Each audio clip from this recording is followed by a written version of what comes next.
everybody, I'm Audra from Homesteading in Idaho. Glad you could join me today. So today it's going to be all about pretty much all outdoor work, working on putting up 2 new goat pens. We'll see how far I get.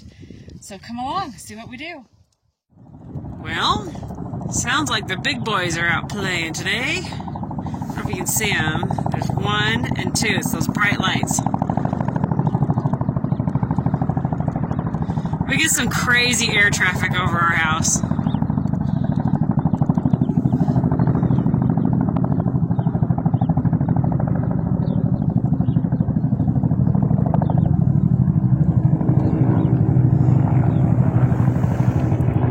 Trying to keep them in frame for you guys. It's actually, you know what? That looks like Life Flight. Let's see. Yeah, I think that's actually our Life Flight. I don't even want to know what these guys are going out to if they're deploying 2 helicopters for Life Flight. That's not good. Oh boy. Well, it's getting windy. Last night that wind roared and screamed and howled. I don't know when it finally gave up, but it did finally stop last night. This morning it was excellent, but it's 10 a.m. The wind's been picking up for the last hour. We had a breeze before that, but for the last hour it's been picking up. So yeah, trying to do some extra chores. It was so cold this morning, she didn't want to come out of her house. She was like, no. So she finally ventured out. It's warmed up. And so she's eating her breakfast. She's a bit late, but hey, the old lady can pick and choose when she's ready. Those are snow geese. It's migration season for them.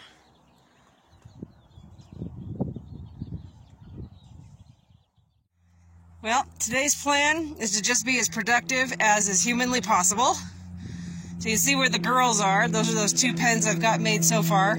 The far one, where Hazel and Aurora are, is actually a future pick pen, but for now, I let them use it.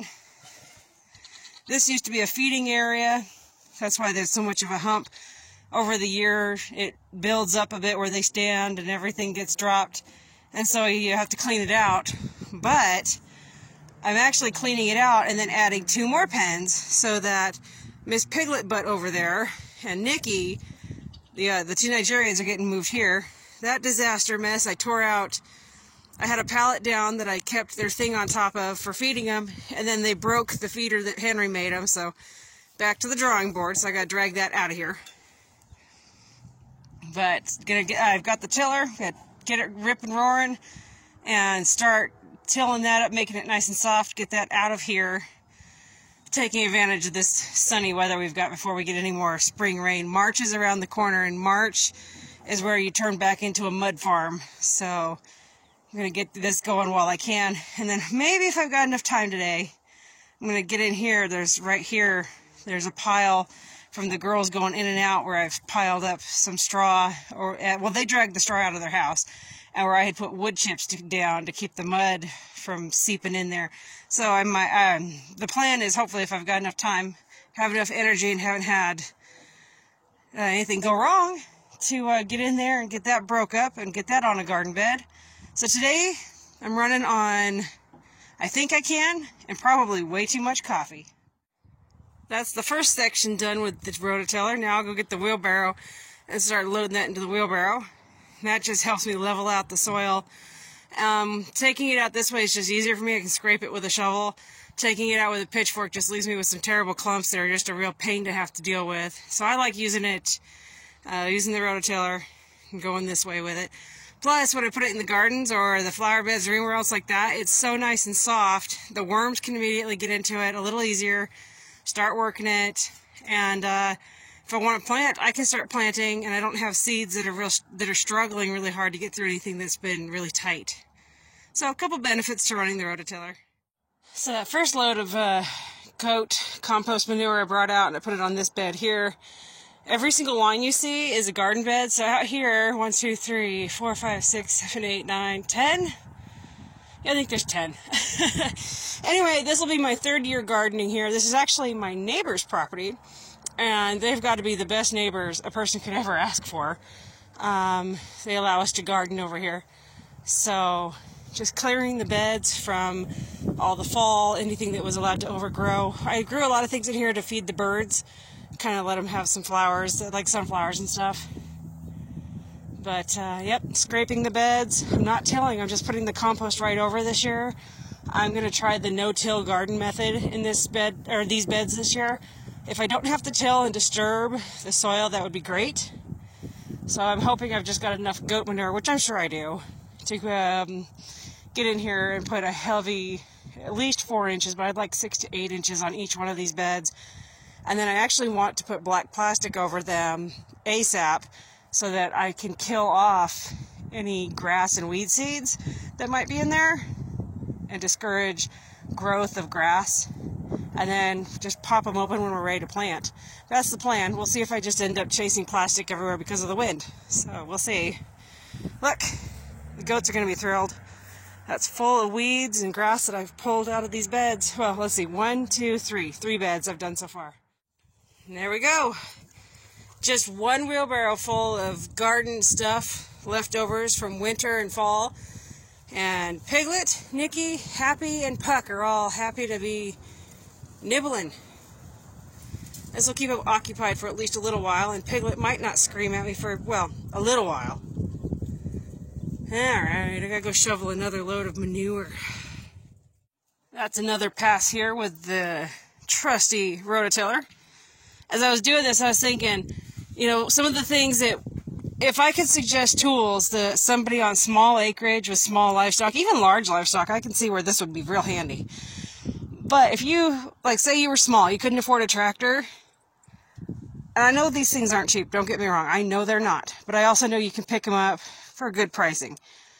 But if there was one tool that I could recommend, it would probably be this as one of my, well, I know it would be. This would be in my top 5 for a tool to use on the homestead. I'm not talking about a livestock tool, like a bander, a dehorner, you know, or disbutter, I mean. I'm not talking about that. I'm talking about something you can use on your homestead, for your livestock, for gardening. I mean, I can use this on the pasture, go out there, do a real soft till, and seed if I need to. But anyway, I was thinking, I said I had to share this with you guys. If there's one thing that you should save your pennies for and get, even if you never, ever, ever use it in your garden, get yourself a rototiller.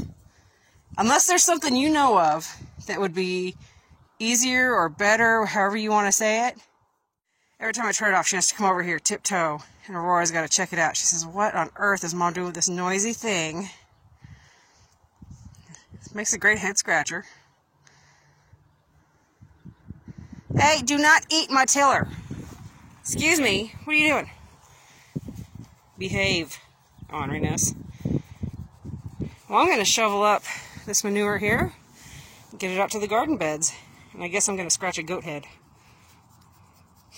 You're not spoiled at all, huh, Aurora? Yeah. Well, let it be noted that Queen Aurora cannot be bothered and will not be bothered to move her hind end from the sunny spot she has claimed so I can keep scraping things up. She has claimed that corner as her corner. She's enjoying that hot, tilled up soil, and I'm not moving, Mom. She's not doing it. And the answer is clearly no. She did not move. Queen Aurora is not moving for nothing. That's her shady spot, or sunny spot. I know. Did you give me that look? It's sunny. I know it. She's claimed it. She's not moving. She's got full tummy. She's going to sit there and just be a happy goat. Give me that stink eye. I see you giving me the eye, you booger. Come over there and give you some head scratchies. She knows I'm talking about her. She's got that camera on me. Well, Piglet might be up on her soapbox, but she's not complaining. She's got a full belly of garden grasses and weeds that she's been nibbling on. Nice sunny spot. Happy, happy goat. Well, I would say this is not too shabby for one woman and 5 hours to be getting done with only one break for lunch. So, all of this has been tilled and leveled, flattened. I mean, it's not perfectly level, but it's getting there. I put the igloo right there just as a, this is where I'm thinking, because I mean, this is going to be used by the little goats, the 2 Nigerians, 1 in each pen, and they love those little igloos like that. Fits perfectly for them. So that'll be their house until I build something similar to this for them. Anyway, the first one, I don't have the wire up. I'm going to hang the non-climb. I'm going to attach it to the wire you see, come around behind, put it there, and then run up with the cattle panels for strength. And then the goal tomorrow will be to finish where this pen is. Probably till it one more time, scrape and level. And then actually this pen, so they're each, 4 feet wide, and I can't remember how long these guys are. I'm sorry, I don't remember. So anyway, but this pen, I'm going to find center on this pen that's, pretend like there's a pen here. So I'm going to find center and have it where it'll optionally be cut in half to be 2 pens. And that wouldn't be necessarily for a full-size goat. It would work for mamas having babies, and that's kind of my idea. Have the mamas, they'd need a better shelter system.